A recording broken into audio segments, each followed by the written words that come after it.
Hello दोस्तों, online form में आपका स्वागत है। RPCAU, LDC, JAC, junior registrar और रजिस्ट्रार और भी बहुत सारे पोस्टों के लिए वैकेंसी आया हुआ था RPCAU के लिए। तो सारे के लिए जो है ग्रुप डी, इसके अलावा ग्रुप डी में भी ये क्वेश्चन काम देंगे और NTPC में भी दोस्तों। तो सबके लिए हमने मॉक टेस्ट शुरू कर दिया है। आज मॉक टेस्ट का पहला है। ठीक है, ऐसे हमको 1 फरवरी को मॉक टेस्ट लोड करना था, लेकिन वीडियो एडिट होकर तैयार हो चुका था, तो हमने सोचा कि आप लोगों को अपलोड कर ही दिया जाए। ठीक है दोस्तों, बहुत सारे लोग कमेंट कर रहे थे सर क्या पढ़ना है क्या पढ़ना है, तो सारी चीज़ें आप लोगों को यहाँ पर अब मिलती जाएगी। ठीक है दोस्तों, इसमें GK GS भी होगा, मैथ भी होगा, रीजनिंग भी होगा।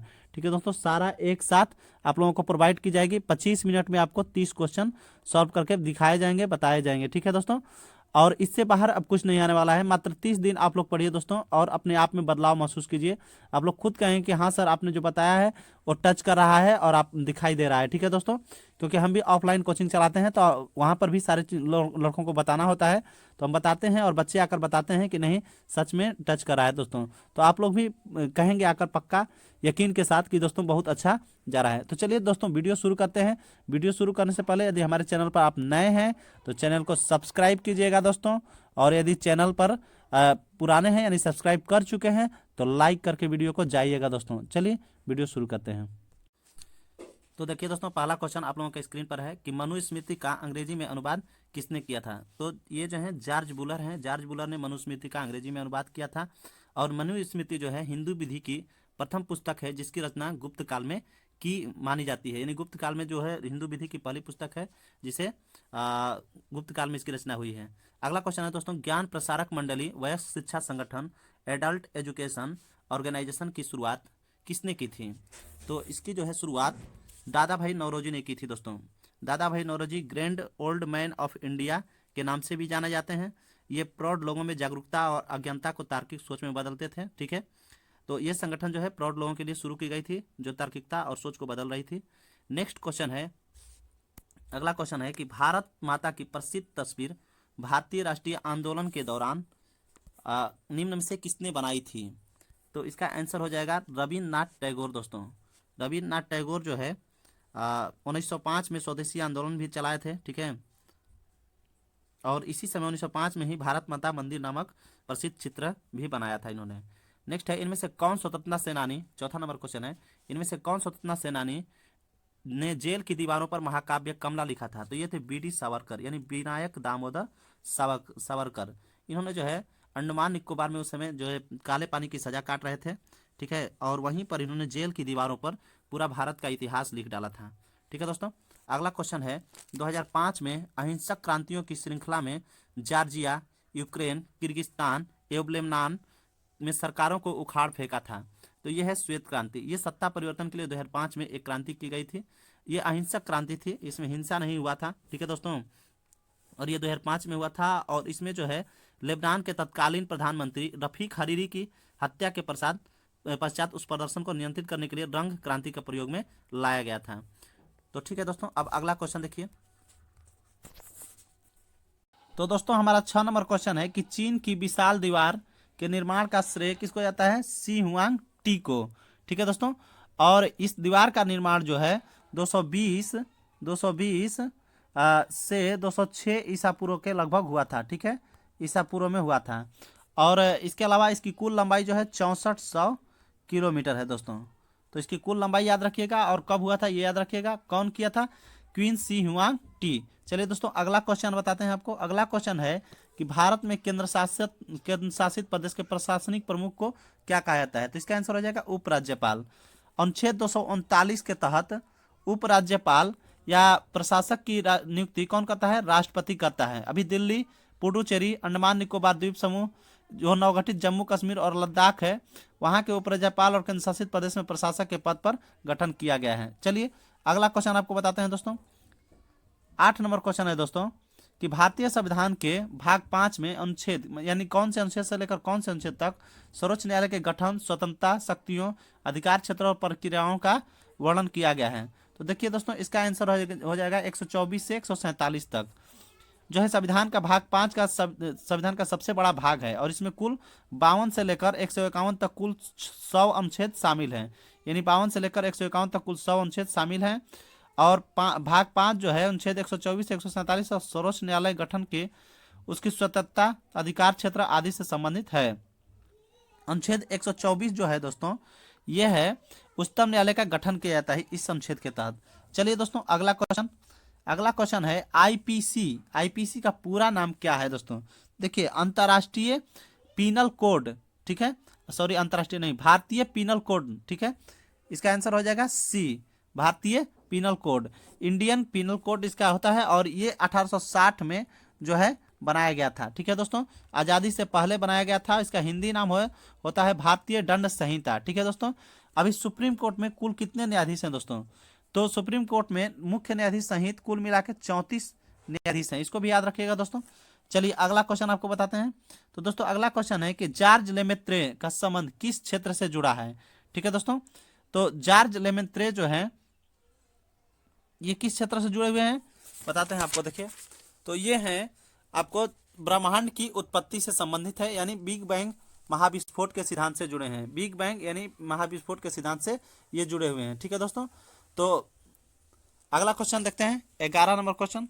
11 नंबर क्वेश्चन है दोस्तों कि भूकंप वैज्ञानिक भूकंप की संभावना का अनुमान किसके आधार पर नहीं करते हैं दोस्तों?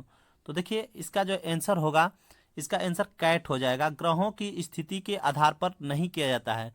वैसे तो देखिए दोस्तों जो है भूकंप आने का कोई निश्चित कारण बतलाना अभी तक संभव नहीं हो पाया है, लेकिन सर्वाधिक मुख्य कारण जो माना जाता है वह पृथ्वी के भीतर प्लेटों की हलचल को माना जाता है, यानी प्लेटों की हलचल को सबसे मुख्य कारण माना जाता है। इसी के कारण जो है भूकंप आने का कारण माना जाता है, या फिर बड़े बड़े बांध, भूमिगत परमाणु परीक्षण के समय भी भूकंप आ जाते हैं।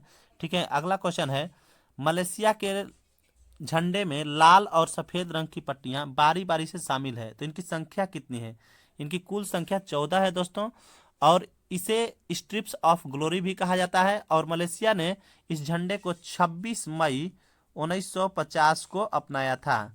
यानी कहने का मतलब कि हम लोगों का जो गणतंत्र दिवस है 26 जनवरी है, इसका 26 मई 1950 को ये अपने झंडे को अपनाया था दोस्तों। चलिए दोस्तों अगला क्वेश्चन देखते हैं। गंगा के मैदानी इलाकों में किस प्रकार की मिट्टी पाई जाती है? देखिए ये जो है कछारी मिट्टी जो है जलोढ़ मिट्टी को ही कछारी मिट्टी या दोमट मिट्टी या चिकनी मिट्टी, खादर मिट्टी, भावर मिट्टी आदि क्षेत्रों में बांटा गया है। तो यही जो है कछारी मिट्टी गंगा के मैदानी इलाकों में पाई जाती है। अगला क्वेश्चन है 14 नंबर दोस्तों कि भारत में राष्ट्रीय आय को किसके पदों में मापा जाता है? तो राष्ट्रीय आय को जो मापते हैं हम लोग दोस्तों, यह है साधन लागत पर शुद्ध राष्ट्रीय उत्पाद। साधन लागत पर शुद्ध राष्ट्रीय उत्पाद इसका सही आंसर होगा। चलिए दोस्तों अगला क्वेश्चन देखते हैं। अगला क्वेश्चन है दोस्तों कि अप्रत्यक्ष करों का मुख्य बोझ किसे उठाना पड़ता है? तो अप्रत्यक्ष कर जो है, अप्रत्यक्ष कर का मतलब ये हुआ दोस्तों कि सामने से नहीं। जैसे हम लोग सामान खरीदते हैं तो अप्रत्यक्ष कर देते हैं, लेकिन उस टैक्स का पता नहीं चलता है, तो इसका सबसे मुख्य बोझ उठाते हैं उपभोक्ता। जो सामान खरीदने वाले हैं उपभोक्ता उठाते हैं। अगला क्वेश्चन है दोस्तों कि समीकरण F बराबर m इंटू ए द्रव्यमान गुणे त्वरण को न्यूटन के किस नियम के रूप में जाना जाता है? देखिए दोस्तों इसका सही आंसर हो जाएगा न्यूटन के दूसरे नियम। न्यूटन के दूसरे नियम से जो है बल का समीकरण प्राप्त होता है, और न्यूटन के प्रथम नियम से बल की परिभाषा प्राप्त होती है।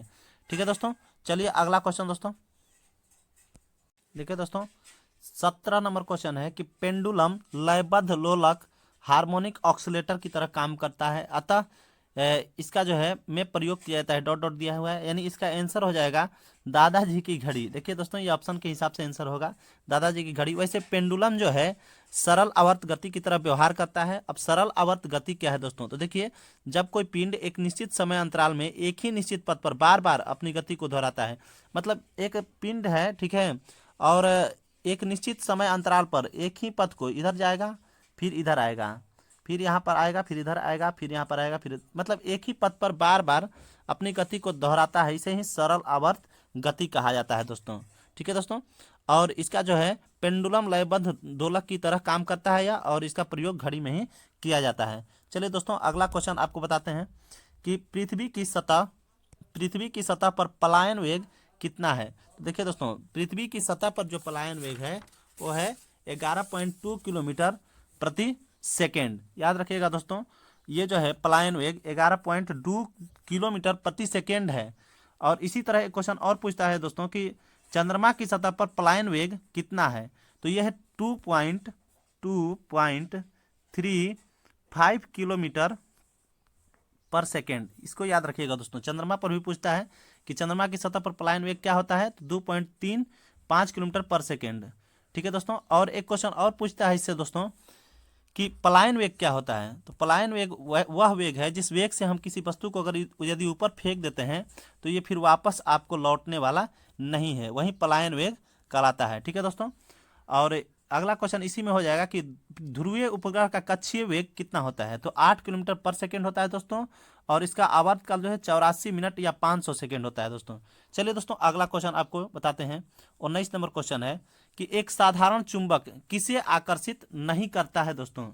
ठीक है दोस्तों, तो लोहा, गिलट, कांसा, स्टील। तो इसमें जो है एक साधारण चुंबक जो है कांसा को आकर्षित नहीं कर सकता है दोस्तों। ठीक है दोस्तों, ऐसे हमको लगता है कि इसमें निकल भी होना चाहिए, लेकिन कांसा ठीक आंसर है। ठीक है दोस्तों, अगला क्वेश्चन है 20 नंबर कि निम्नलिखित में किस प्रकार की किरणें पृथ्वी के वायुमंडल में प्रवेश नहीं कर सकती है? ठीक है दोस्तों, तो एक्स किरणें जो है पृथ्वी के वायुमंडल में प्रवेश नहीं करती है दोस्तों। तो इसके बाद अगला क्वेश्चन देखते हैं दोस्तों। तो देखिए दोस्तों, आप लोगों के स्क्रीन पर 21 नंबर क्वेश्चन है कि एक परीक्षा में उत्तीर्ण होने के लिए प्राप्तांकों का प्रतिशत 42% होना चाहिए। तो यदि अधिकतम अंक 450 है तो परीक्षा में उत्तीर्ण होने के लिए कितने अंक प्राप्त करना आवश्यक है? देखिए दोस्तों, 450 अधिकतम अंक है और 42% प्राप्त होना चाहिए। तो 450 का 42%, कुछ नहीं करना है दोस्तों, 42/100। बस इसको 1 0 से 1 0 कैंसिल कर दिए, और 5 2 जा 10 और 5 9 जा 45, और 2 से 2 2 जा 4, 2 1 जा 2। अब इसका 21 का 9 से मल्टीप्लाई करेंगे तो 189 आएगा। इसका आंसर 189 हो गया। चलिए दोस्तों, दूसरा क्वेश्चन देखते हैं। अगला क्वेश्चन आया है दोस्तों कि एक आदमी बिंदु ए से बी तक की दूरी 40 किलोमीटर पर घंटे की गति से, और फिर जो है बी से ए तक की दूरी 60 किलोमीटर प्रति घंटे की गति से वापस लौटता है। तो पूरी यात्रा के दौरान उसकी औसत गति क्या होगी? देखिए, औसत गति बराबर होता है 2xy बट्टे में x प्लस वाई। बस कुछ नहीं करना है दोस्तों, लिख देंगे 2 इंटू यानी मल्टीप्लाई 60 गुणे 40 बट्टे में आपको हो जाएगा 60 प्लस 40। अब इसको सॉल्व कर लेंगे, 2 गुणे 60 गुणे 40 बट्टे में 100, और 1 0 से 1 0 कट जाएगा भैया, 1 0 से 1 0 कट जाएगा, और मल्टीप्लाई करने पर आ जाएगा 48 किलोमीटर पर घंटे। ठीक है दोस्तों, तो 48 किलोमीटर पर घंटे ए ऑप्शन में है, तो इसका ए ऑप्शन सही हो जाएगा। चलिए दोस्तों, अगला क्वेश्चन देखते हैं। भिन्न है जिसे 1/2 में से घटाने पर शेष 3/4 प्राप्त होता है। तो लेट मी माना कि वह भिन्न क्या है, x/y है। ठीक है, तो x/y 1/2 में से घटा देंगे तो 3/4 प्राप्त हो जाएगा। 1/2 में से x/y घटा लेते हैं फिर, और प्राप्त हो जाता है 3/4। चलिए, तो इसको अब सॉल्व कर लेते हैं। क्या हो जाएगा यहाँ पर, देखिए ये x y इधर लाते हैं तो 1/2 माइनस 3/4 बराबर x/y, और इसको सॉल्व करने पर आ जाएगा 2 4 का एलसीएम 4, ये हो जाएगा 2 दूना 4 और -3। ठीक है दोस्तों, और इसको सॉल्व करेंगे तो आ जाएगा -1/4 बराबर xy। x/y का मान क्या आ गया, -1/4। इसका आंसर क्या हो जाएगा, -1/4। अगला क्वेश्चन देखते हैं। निश्चित धनराशि पर 2 वर्ष का चक्रवृद्धि ब्याज 309 और साधारण ब्याज 300 रुपया होता है, तो वार्षिक ब्याज दर ज्ञात करिए। देखिए दोस्तों, कुछ नहीं करना है, एक तो फार्मूला होता है इसका कि CI बट्टे में SI बराबर 200 प्लस R बट्टे में 200। देखिए दोस्तों, इसी फार्मूला पर रख देंगे, यानी CI कितना दिया हुआ है, 309, कुछ नहीं करना था, और यह दिया है 300, और बराबर 200 प्लस R बट्टे में 200। देखिए ये कटा देंगे, 100 बार में कट जाएगा, ये हो जाएगा 103। कटाएंगे तो मल्टीप्लाई करेंगे तो देखिए 3 दूनी के 6, देखिए 3 दूनी के 6, 2 0 0 2, और ये हो जाएगा 0 0। इधर करेंगे तो 200 और 100 का मल्टीप्लाई करेंगे 2000 20,000 प्लस 100R हो जाएगा दोस्तों। अब देखिए दोस्तों, ये 20,000 को इधर लाते हैं तो 20,600 माइनस 20,000 बराबर 100R। ठीक है दोस्तों। अब देखिए ये हो जाएगा 600 घटेगा तो, और ये हो जाएगा 100R, और 2 जीरो से 2 जीरो कटा देंगे, बच जाएगा R बराबर 6%, यानी R बराबर आ जाएगा 6%। तो ये एक नियम था। दूसरा नियम भी आपको बताने वाले हैं दोस्तों। देखिए दूसरा नियम क्या हो सकता है। देखिए दोस्तों, दूसरा नियम क्या हो सकता है कि SI तो दिया है आपको भैया 300 और CI दिया है आपको 309। करना कुछ नहीं है भैया, क्या करेंगे कि ये देखिए 2 वर्ष में ये इतना हुआ है। ठीक है, तो यानी 1 वर्षों में क्या हो जाएगा, ये 2 वर्षों में हुआ है, 2 ईयर में, तो 1 वर्ष में क्या हो जाएगा 150। CI के लिए भी और SI के लिए भी, SI के लिए भी हो जाएगा दोस्त 150 और CI के लिए भी हो जाएगा 150। ठीक है दोस्तों, और ये हो जाएगा आपको, इन दोनों का अंतर जो है 9 आ रहा है। ठीक है दोस्तों, 300 में 309 में दोनों का अंतर 9 आ रहा है। तो देखिए अब 9 जो है x% है, तो माना 150 का, देखिए 150 का x% बराबर 9। ठीक है दोस्तों, समझ में आ रहा है। चलिए इसको उधर ले जाएंगे तो क्या हो जाएगा, x बराबर क्या हो जाएगा 9 गुणे 100 बट्टे में 150। इसको कटा देते हैं, देखिए कट जाएगा 1 जीरो से, 5 दूनी के 10 और 5 तीन के 15, 3 3 के 9 हो जाएगा x बराबर 6%, यानी R बराबर कितना आ गया 6%। चलिए अगले क्वेश्चन देखते हैं दोस्तों कि 11 परिणामों का औसत 50 है, पहले 6 जो है परिणामों का औसत 49 है और अंतिम 6 परिणामों का औसत 52 है, तो छठे परिणाम का मान क्या होगा। तो माना कि छठा परिणाम क्या है, x है, माना x है, छठा परिणाम क्या है x है। तो कुछ नहीं करना था दोस्तों, देखिए 11 गुणे 50 में x जोड़ देंगे। ठीक है दोस्तों, तो ये टोटल परिणाम हो जाएगा छठे परिणाम का, और 11 गुणे 50 और प्लस x। ठीक है दोस्तों, और इसके बाद है 6 गुणे 49, 6 गुणे 49, 6 परिणामों का 49 और प्लस फिर 6 परिणामों का जो है 52 है।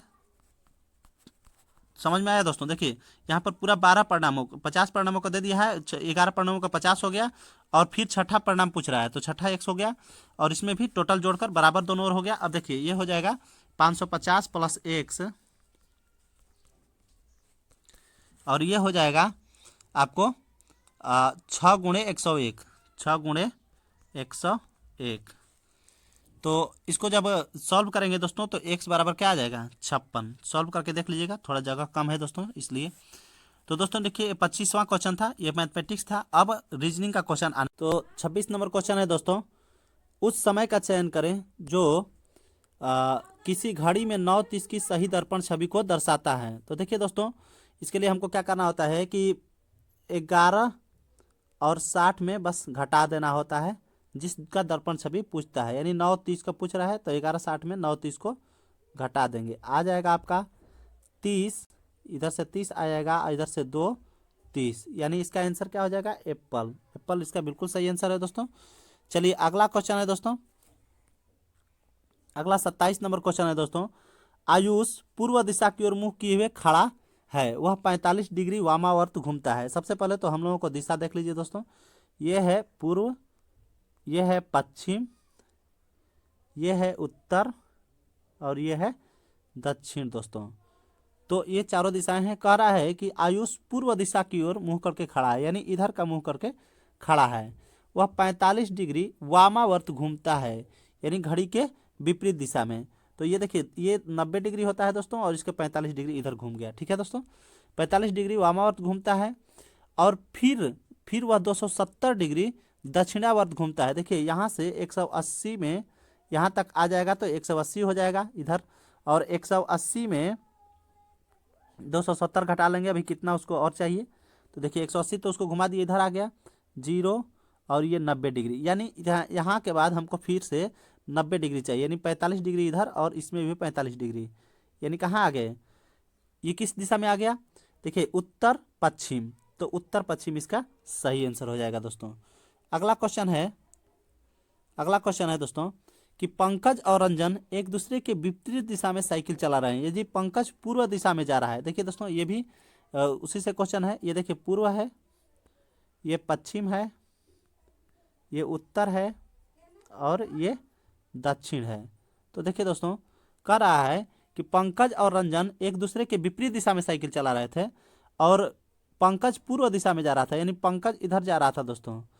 तो कह रहा है कि रंजन किस दिशा में जाएगा, तो रंजन इसके एक दूसरे के विपरीत उल्टा में चला रहे हैं, यानी रंजन इधर जाएगा, पश्चिम में जाएगा। तो इसका सही आंसर क्या हो जाएगा दोस्तों, पश्चिम। ठीक है दोस्तों, चलिए अगला क्वेश्चन देखिए 29 नंबर। देखिए दोस्तों 29 और 30 एक साथ लगा दिए दोस्तों। कह रहा है कि निम्नलिखित में कौन सा अन्य से भिन्न है। देखिए हल्का गुलाबी ये भी रंग है, बैगनी ये भी रंग है, हरा ये भी रंग है, लेकिन स्तंभ कोई रंग नहीं है। तो इसका सही आंसर क्या हो जाएगा दोस्तों, इसका सही आंसर हो जाएगा स्तंभ। ठीक है दोस्तों, अगला क्वेश्चन है कि यदि पी क्यू के पुत्र का भाई है, यानी क्यू के पुत्र का भाई कौन है, पी है। क्यू है और इसका पुत्र है, और पुत्र का भाई, पुत्र कोई है पता नहीं है, इसका भाई जो है पुत्र का भाई कौन है, पी है, यानी पी क्यू के पुत्र का भाई है। तो पी क्यू से किस प्रकार संबंधित है, पी क्यू से किस प्रकार संबंधित है। देखिए दोस्तों यहाँ पर ये रिलेशन पूछ रहा है कि क्यू और पी जो है क्यू से किस प्रकार संबंधित है। तो दोस्तों देखिए यदि इसका पुत्र है और पुत्र का भाई है तो इसका भी पुत्र ही हुआ। ठीक है दोस्तों, यानी क्यू से क्या रिलेशन बनेगा, पुत्र का बनेगा। तो दोस्तों ये पूरा 30 क्वेश्चन था और आज ये मेरा पहला वीडियो है मॉक टेस्ट का। तो आप लोग सभी लोग देखिए, और किसी भी प्रकार की समस्या आती है या कोई दिक्कत लगता है, कुछ अच्छा नहीं लगता, तो आप लोग हमें बताइए कि क्या प्रॉब्लम हो रहा है, हम उसको ठीक करेंगे दोस्तों। और मैथमेटिक्स में थोड़ा जगह कम होने की वजह से थोड़ा दिक्कत हो रहा था दोस्तों, तो हम अगली बार से कोशिश करेंगे कि बोर्ड पर क्वेश्चन को सॉल्व करें। ठीक है दोस्तों, क्योंकि मेरा खुद का इंस्टीट्यूट है जो हम पढ़ाते हैं अपने जो है ऑफलाइन इंस्टीट्यूट में, तो उसमें बोर्ड पर ही सॉल्व करके आप लोगों को बता देंगे दोस्तों। तो और भी इसी तरह की वीडियोज़ के लिए हमारे चैनल ऑनलाइन फॉर्म को जरूर सब्सक्राइब कीजिए दोस्तों। Thank you.